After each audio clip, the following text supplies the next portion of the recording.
અમદાવાદ શહેરના ઉસ્માનપુરા વિસ્તારમાં આવેલ દર્પણ એકેડમીમાં દેશ અને દુનિયાના પ્રસિદ્ધ વૈજ્ઞાનિક અને મંતથી કવિ એવા ગોહર રજાની પુસ્તકનું વિમોચન કરવામાં આવ્યું હતું. પુસ્તકનું નામ છે દંતકથાઓથી વિજ્ઞાન સુધી, બ્રહ્માંડમાં વિકાસની સફરની ગાથા.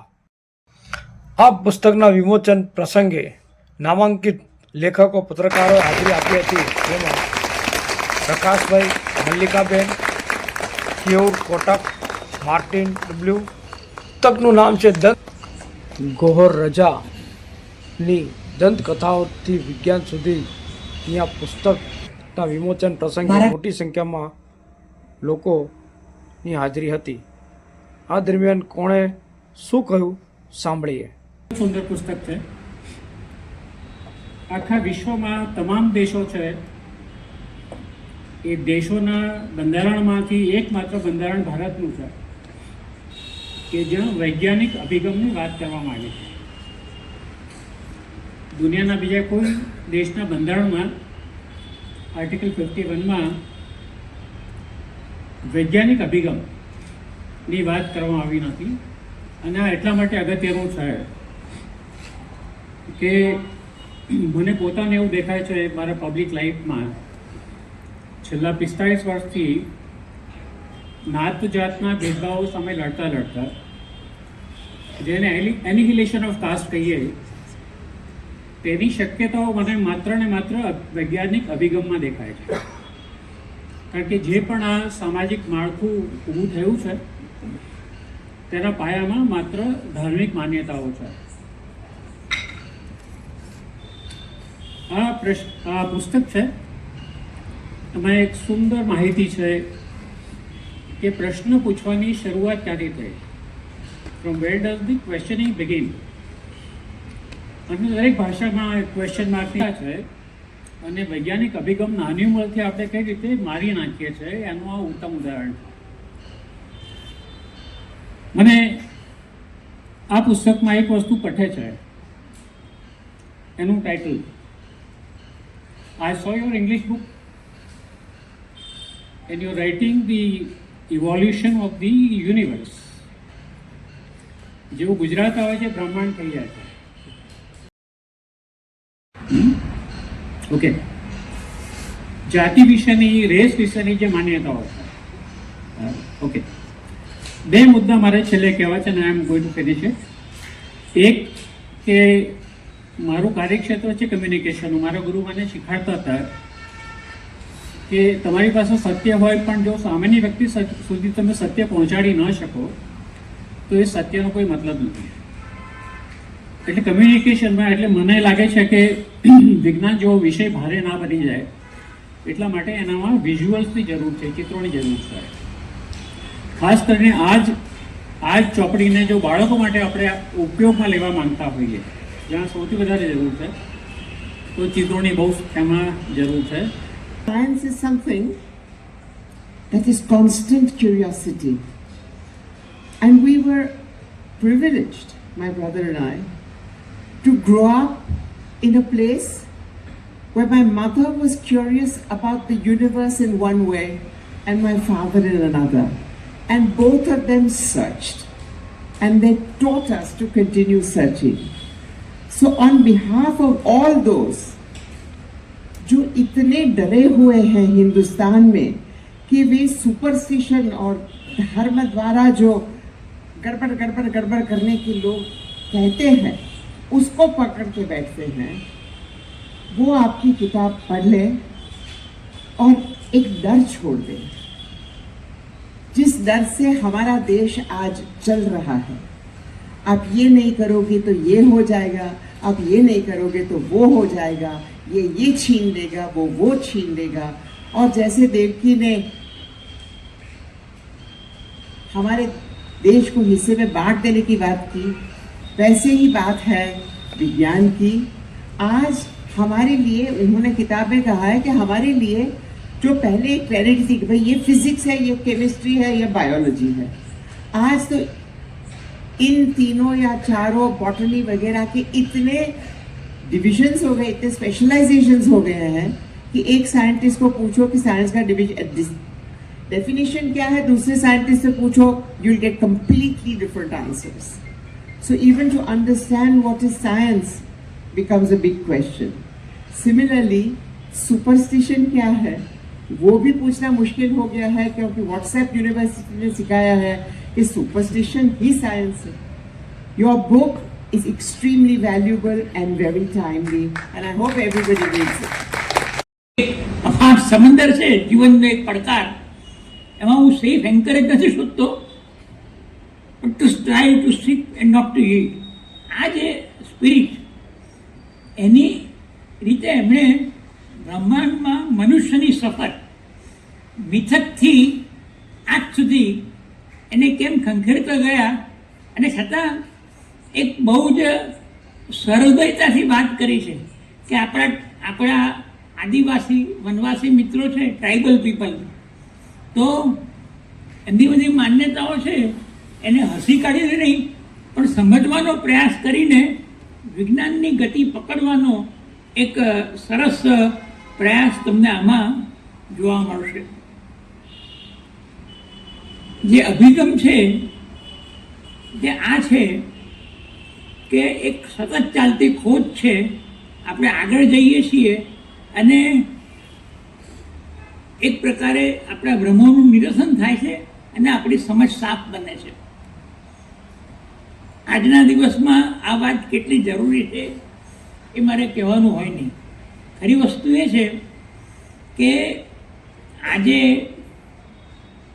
ધર્મ એને નામે જે બધું ચાલે છે અને જે પ્રકારના ખ્યાલો છે અને મસ્ત જ, તો આ પણ આ જે મેં કહ્યું ને એ બારાગોળી જેવું છે, બહુ સરળ છે. વાત એમ છે કે દુનિયામાં થતા પરિવર્તનો અને પરિવર્તનમાં ને સમજવાની આપણી ચાવી એમ કરતાં કરતાં આપણે જે ખંખેરતા જઈએ. અંદર દરેક બાળકે એક સાયન્સના પ્રોજેક્ટમાંથી પસાર થવાનું હતું. એટલે સૌથી પહેલાં તમારે જોવાનું કે ગ્લાસની અંદર પાણી ભરીને ઉપર તમે કાગળ મૂકો, પછી ઊંધો કરો તો આ પાણી પડતું કેમ નથી એ શીખો. પછી ત્યાંથી આગળ જાઓ, પછી શીખો કે આ રોટલીની અંદર હવા ક્યાંથી આવે છે. આ સવાલો પૂછવા જોઈએ. સવાલ પૂછવા એ સારી વાત છે. એ ક્યાંક આપણા કલ્ચરમાં આખી દબાવી દીધેલી વાત છે બાળકો માટે. કોઈ પણ બાળક કે જે ખૂબ સવાલ પૂછે છે એ વિચિત્ર છે, વાયડો છે, પોતાની ઉંમર કરતાં વધારે મોટો છે, એનામાં દોઢ ડાપણ છે, આવી આપણી વાત છે. અને જે સવાલોના જવાબો અત્યારે મા બાપને નથી આપવા હોતા એના માટે એવું કહેવામાં આવે છે કે તું મોટો થઈશ ત્યારે તને કહીશું. મોટો થાય ત્યાં સુધીમાં એ સવાલ તમને પૂછવાનું બંધ કરી દે છે, કારણ કે એને એમ લાગે છે કે તમને નથી ગમતું કે સવાલો પૂછે. એટલે એવા અજાણ્યા સ્ત્રોતથી જવાબ લઈને આવે છે કે જેને કારણે એની પાસે ખોટું અને અધૂરું શિક્ષણ હોય છે. અને પછી એને માટે આપણે આખી પેઢીને જવાબદાર ગણીએ છીએ, રાધર દેન આપણે સાચા સમયે સાચા સવાલના જવાબ ન આપ્યા અને એને સવાલ પૂછતા ડિસ્કરેજ કર્યા. એના બદલે આપણને સૌને સવાલ કરી શકાય એવી મુક્ત દુનિયામાં એકવાર ફરીથી સ્વાગત કરવાવાળા ગૌહર રઝાનું હું ફરીથી दुआ याद नहीं हम जिन्हें सोज मोहब्बत के सिवा कोई खुदा याद नहीं. दोस्तों, मेरे लिए इतनी इज्जत की बात है कि ये किताब एक खूबसूरत जबान में गुजराती आज आपके सामने है. इसमें इतनी सारी मोहब्बत मिली है कि उसका जवाब मैं सिर्फ मोहब्बत से दे सकता हूं, शुक्रिया से नहीं दिया जा सकता. मेरे लिए यह भी बहुत बड़ी इज्जत की बात है कि मैं उस जगह पे हूं, उस शहर की उस जगह पे हूं जहां पर सिर्फ एक बेहतर दुनिया के ख्वाब नहीं देखे गए, एक बेहतर संस्कृति के ख्वाब नहीं देखे गए, आर्ट को, कल्चर को लोगों तक पहुंचाने के ख्वाब नहीं देखे गए, बल्कि वहां पर हमारे देश को, आकाश गंगाओं को छू लेने के ख्वाब भी देखे गए. साइंस पर लिखने वाली इससे ज्यादा और क्या चाहिए कि ऐसी जगह के ऊपर किताब का ये फंक्शन मेरे दोस्त करें यहाँ पर। मैं बहुत शुक्रिया दोस्तों। जब मैं ये किताब लिख रहा था तो बहुत सारे सवाल मेरे सामने खड़े थे और उन सवालों के जवाबों की तलाश थी ये किताब। इसको लिखना मेरे लिए जरूरी इसलिए था कि मैं खुद उन सवालों से बचपन से जूझता आया था, और इसको हिंदी में लिखना पहले इसलिए जरूरी था जो मुझे जबान नहीं आती थी, देवनागरी नहीं आती थी। मुझे 8वीं क्लास तक एलिमेंट्री पढ़ी थी, लेकिन मुझे लगा कि अंग्रेजी में अगर ये मैंने पहले लिख दी किताब तो फिर ट्रांसलेट होगी और वो इतनी मुश्किल हो जाएगी कि लोगों तक शायद बात पहुंच ही ना पाए। कम से कम मेरी बात नहीं पहुंचेगी, ट्रांसलेटर की बात पहुंचेगी। तो इसलिए पहले हिंदी में लिखी, फिर अंग्रेजी में लिखी। पर मैं यहां केयूर भाई का बहुत शुक्रगुजार हूं कि जहां से भी मुझको सुनने में मिला है कि इसका ट्रांसलेशन कैसा है, तो उसके ऊपर सबने मोहर लगा दी है कि बेहद बेहतरीन ट्रांसलेशन किया है केयूर भाई। और जहां भी मैंने ये दावा किया है वहां जवाब मुझे वही मिला है कि क्या आपने अपने पेरेंट्स से बड़े होते हुए ये सवाल पूछा कि नहीं कि हम कहां से आए, ये पेड़ पौधे कहां से आए हैं, ये जानवर कहां से आए हैं, दिन रात कैसे बनते हैं, ये तारे चांद का घटना बढ़ना क्या है। मेरे ख्याल में आप सबने भी ये सवाल पूछा होगा और आप भी इससे गुजरे होंगे। तो यहां से शुरू होता है सफर।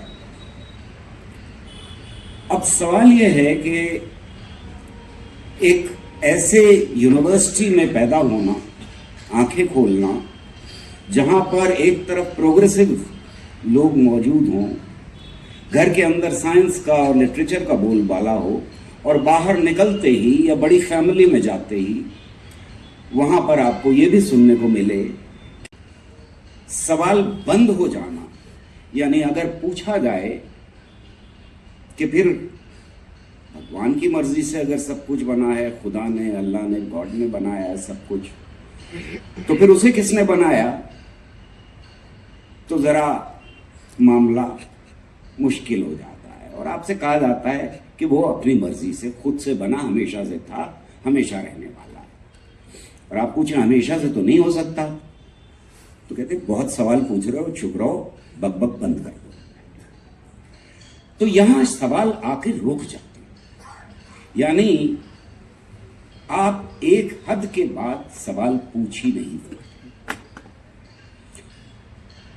तो मेरा मानना यह है कि आप आस्तिक हैं या नास्तिक हैं, उसके बावजूद आप इस दौर से जरूर गुजरे होंगे। शायद ही कोई ऐसा हो जो इस क्रिया से ना गुजरा। अब सवाल पैदा यह हुआ मेरे सामने कि बड़े होने के साथ साथ ये सुनने को मिला कि हमारा धर्म अलग है दूसरों के धर्म से, और हमारे धर्म में बहुत साइंस है। हमारी किताब, हमारे शास्त्र जो हैं उनमें सारा ज्ञान भरा हुआ। तो ये और कंफ्यूजन पैदा कर देता है बच्चे के दिमाग में जैसे वो ग्रो कर रहा है। तो सवाल यह है कि हम क्या परिभाषित कर सकते हैं कि साइंस क्या है? क्या हम ये परिभाषित कर सकते हैं कि जो साइंस नहीं है उसे कह सके सफाई के साथ कि ये चीज साइंस नहीं है और ये चीज साइंस है? इस जर्नी के अंदर जो इस किताब के लिखने के साथ साथ, और इसकी बड़ी खूबसूरत उदाहरण देते हैं उसका कि सारे स्वान, सारे हंस सफेद हैं, ये दावा साइंस का दावा है। साइंस का दावा क्यों है? इसलिए कि अगर एक भी हंस काला मिल गया या किसी और रंग का मिल गया तो गलत साबित हो जाएगा। इसको जरा सा बदल देते हैं कि चांद पे बैठी बुढ़िया चरखा काट रही। ये दावा साइंस का दावा है। क्यों? क्योंकि हम चांद पे जाएंगे, बुढ़िया मिल जाएगी या नहीं मिलेगी, दावा गलत या सही साबित हो जाएगा। पर इस दावे को थोड़ा सा बदल देते हैं कि चांद पर बैठी बुढ़िया चरखा काट रही है, जैसे ही हम चांद पे जाएंगे वो गायब हो जाएगी। अब यह साइंस का दावा नहीं रहा। तो साइंस कुछ सवाल पूछती है और कुछ जवाब देती है उनके, लेकिन हर सवाल साइंस का सवाल नहीं। और इसीलिए धर्मों में जो सवाल पूछे जा रहे हैं, मुझे देखना पड़ा कि धर्मों के सवाल क्या हैं और साइंस के सवाल क्या हैं। तो मैं इस नतीजे पर पहुंचता हूं कि धर्मों के सारे सवाल, मेटा क्वेश्चंस, बड़े सवाल, सोफिक क्वेश्चंस जिन्हें मैं कहता हूं, वो क्यों से शुरू होते हैं। धरती क्यों घूम रही है? भगवान की मर्जी। आसान जवाब, लेकिन शायद याद हो, एंगुलर मोमेंटम की वजह से, कंजर्वेशन ऑफ एंगुलर मोमेंटम। अब कंजर्वेशन ऑफ एंगुलर मोमेंटम क्यों होता है, अब यहां पे गड़बड़ हो गई, याद नहीं। क्या कहेंगे? यही कहेंगे भगवान की मर्जी, क्योंकि आप अपने नॉलेज की सीमा पर पहुंच गए। यही सवाल कैसे से पूछिए, तब आप भगवान की मर्जी नहीं कर सकते। तब आपको कहना पड़ेगा मुझे नहीं मालूम, पूछ के बताऊंगा, जानकारी हासिल करूंगा, इंटरनेट पे जाऊंगा, या ये